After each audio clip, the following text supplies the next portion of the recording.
श्रीमन नारायण हरि हरि।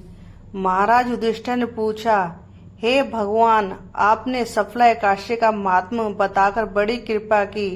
अब कृपा करके यह बतलाइए कि पौष शुक्ल एकादशी का क्या नाम है, उसकी विधि क्या है और उसमें कौन से देवता का पूजन किया जाता है। भक्त वत्सल भगवान श्री कृष्ण बोले, हे राजन, इस एकादशी का नाम पुत्रदा एकादशी है। इसमें भी नारायण भगवान की पूजा की जाती है। इस चर और अचर संसार में पुत्रदा एकादशी के व्रत के समान दूसरा कोई व्रत नहीं है। इसके पुण्य से मनुष्य तपस्वी, विद्वान और लक्ष्मीवान होता है। इसकी मैं एक कथा कहता हूँ, सो तुम ध्यान पूर्वक सुनो।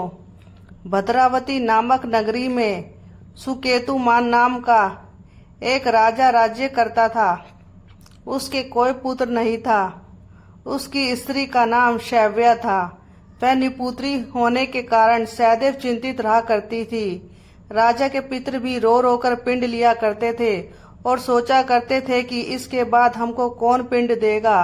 राजा को भाई, बांधव, धन, हाथी, घोड़े, राज्य और मंत्री, इन सब में से किसी से भी संतोष नहीं होता था।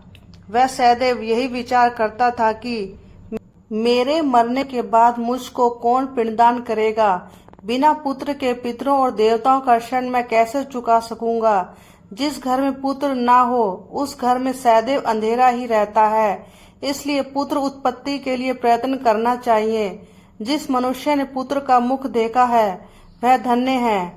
उसको इस लोक में यश और परलोक में शांति मिलती है, अर्थात उनके दोनों लोग सुधर जाते हैं। पूर्व जन्म के कर्म से ही इस जन्म में पुत्र, धन आदि प्राप्त होते हैं। राजा इसी प्रकार रात दिन चिंता में लगा रहता था। एक समय तो राजा ने अपने शरीर को त्याग देने का निश्चय किया, परंतु आत्मघात को महान पाप समझकर उसने ऐसा नहीं किया। एक दिन राजा ऐसा ही विचार करता हुआ अपने घोड़े पर चढ़कर वन को चल दिया तथा पक्षियों और वृक्षों को देखने लगा। उसने देखा कि वन में मृग, व्याघ्र, सूअर, सिंह, बंदर, सर्प, हाथी सब भ्रमण कर रहे हैं। हाथी अपने बच्चों और हथनियों के बीच घूम रहा है। इस वन में कहीं तो गीदड़ अपने कर्कश स्वर में बोल रहे हैं, कहीं उल्लू ध्वनि कर रहे हैं। वन के दृश्यों को देखकर राजा सोच विचार में लग गया। इसी प्रकार आधा दिन बीत गया। वह सोचने लगा कि मैंने कई यज्ञ किए, ब्राह्मणों को स्वादिष्ट भोजन से तृप्त किया, फिर भी मुझको दुख प्राप्त हुआ क्यों। राजा प्यास के मारे अत्यंत दुखी हो गया और पानी की तलाश में इधर उधर फिरने लगा। थोड़ी दूरी पर राजा ने एक सरोवर देखा। उस सरोवर में कमल खिले थे तथा सारस, हंस, मगरमच्छ आदि विहार कर रहे थे। उस सरोवर के चारों तरफ मुनियों के आश्रम बने हुए थे।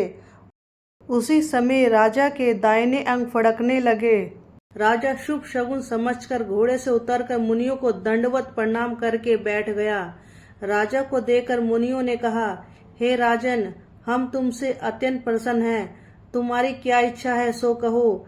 राजा ने पूछा, महाराज, आप कौन हैं और किस लिए यहाँ आए हैं, कृपा करके बताइए। मुनि कहने लगे कि हे राजन, आज संतान देने वाली पुत्रदा एकादशी है। हम लोग विश्व देव हैं और इस सरोवर में स्नान करने के लिए आए हैं। यह सुनकर राजा कहने लगा कि महाराज, मेरे भी कोई संतान नहीं है। यदि आप मुझ पर प्रसन्न हैं तो एक पुत्र का वरदान दे दीजिए। मुनि बोले, हे राजन, आज पुत्रदा एकादशी है, आप अवश्य ही इसका व्रत करें। भगवान की कृपा से अवश्य ही आपके घर में पुत्र होगा। मुनि के वचनों को सुनकर राजा ने उसी दिन एकादशी का व्रत किया और द्वादशी को उसका पारण किया। इसके पश्चात मुनियों को प्रणाम करके महल में वापस आ गया। कुछ समय बीतने के बाद रानी ने गर्भ धारण किया और 9 महीने के पश्चात उनके एक पुत्र हुआ। वह राजकुमार अत्यंत शूरवीर, यशस्वी और प्रजापालक हुआ।